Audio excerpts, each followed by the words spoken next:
Hi வணக்கம் மக்களே. அமெரிக்க தமிழ்ச்சி நண்பு வணக்கம். எல்லாரும் எப்படி இருக்கிறீங்க? மீண்டும் இனி ஒரு ஓன் வாய்ஸோடாக உங்களை சந்திப்பதில் மகிழ்ச்சி. இந்த பதிவு என்னத்துக்குன்னா, இப்போ சமீப காலமாக சில ட்ரெண்டிங் வீடியோஸ் வருது. ஸோ அதில் வந்து பார்த்திங்கன்னு சொன்னால் ட்ரெண்டிங் வீடியோஸில் போகிற யங்ஸ்டர்ஸ் இளைய தலைமுறைக்கு சில நேரங்களில் தமிழ் வார்த்தைக்கு அந்த சரியான அர்த்தம் விளங்காமல் இருக்கலாம் இல்லையா? இப்போ அந்த சமீபத்தில் ட்ரெண்டான அந்த கொத்தனார் பாடல்கள். ஸோ எங்களுக்கு அந்த விளக்கம் தெரியும். ஸோ அதனால் நாங்கள் ட்ரெண்டிங்காக இருந்தாலும் விளக்கம் தெரிஞ்சு ஓரளவுக்கு சில வழியில் அது கொஞ்சம் வித்தியாசமான கருத்துக்களை தருவதாக இருந்தால் நாங்கள் அதை எடுக்க மாட்டோம். ஸோ அதுக்கு நிச்சயமாக ஒரு மொழி அறிவு அவசியம். ஆனால் இப்போ ஆங்கிலத்தில் கல்வி முறைமை இருக்குது, அதனால் அந்தளவுக்கு தெரியுமான்னு தெரியலை. இரண்டு அந்த டிக்டாக் இல்லை வீடியோ பதிவில் போடும் பொழுது இளம் பிள்ளைகள் வந்து அவை வந்து காட்டி போடுற இல்லை என்ன அந்த வீடியோ பதிவை செஞ்சுட்டு பெற்றோருக்கோ ஒரு தங்களோட ஜென்ரேஷனுக்கு சிலவில் காட்டலாம், தங்களுடைய நண்பிகளுக்கு சிலவில் காட்டலாம். ஆனால் பெற்றோர் கொஞ்சம் அது சம்மந்தமான அறிவுடைய ஆக்களுக்கு கொஞ்சம் அதை காட்டி போடுவாங்களான்னு எனக்கு தெரியல.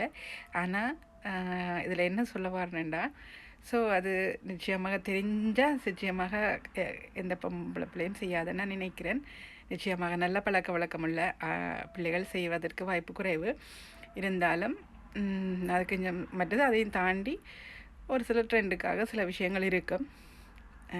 இதில் ஒன்று தான் நாங்கள் யோசித்து கொள்ளணும். நாங்கள் எந்த விஷயத்துலேயும் நாங்கள் ஒரு தெளிவான ஒரு சில விஷயங்களை நாங்கள் மீறி போக இயலாது இல்லையா? ஸோ அது போட்டு அவ்வளவு நல்லா இருக்காது. ஸோ அது நிச்சயமாக நாங்கள் ஒரு விஷயத்தை ஒரு சோஷியல் மீடியான்றது அது ஒரு பொழுதுபோக்கு தளம் மாத்திரம்தான். சில விஷயங்கள் அதன் பிரபலம் காரணமாக நல்ல விஷயங்களுக்கு பயன்படும். அது நாங்கள் பயன்படுத்துகிற விதத்தை பொறுத்தது. ஸோ இளைய தலைமுறைகள் கொஞ்சம் கவனிக்க வேண்டும்.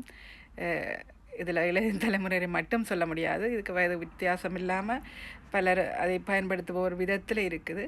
இருந்தாலும் அதை சொல்கிறதுக்கு வயது இருக்காது தெரியலை. பட் என்ன விஷயமாக இருந்தாலும் நமதுக்கு அறிவு கட்டிய விதத்தில் சரியான விஷயங்களை நாங்கள் கொஞ்சம் பகிர்ந்து கொண்டால்தான் அது கொஞ்சம் பார்க்க அழகாக இருக்கும். அது பொழுதுபோக்கு தளம் மட்டுமல்ல, எல்லா விஷயத்திலும் தானே.